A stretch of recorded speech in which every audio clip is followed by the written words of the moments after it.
अस्तिको हल्का रमाइलो एपिसोड 333 त हेरिहाल्नु भयो होला। के भयो त्यो यस एपिसोडमा? ल आज हामीले छलफल गर्न गइरहेका छौँ।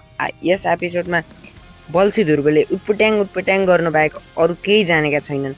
पहिलो एपिसोडमा चाहिँ उनी याददास हराएर उनी नालीमा खसेका थिए, तर अहिले चाहिँ कहानी पुरै परिवर्तन भएको छ। यो किन भयो र कसरी भयो हामीलाई केही पनि थाहा छैन।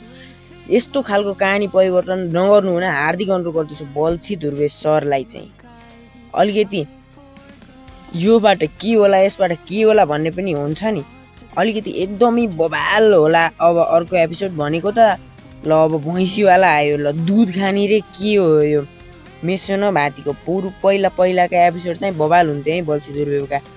अचालका एपिसोड चाहिँ के भएको होला? तपाईँहरूलाई यस्तो खालको मन पर्छ कि पर्दैन? ल कमेन्टमा भन्नुहोस् है त।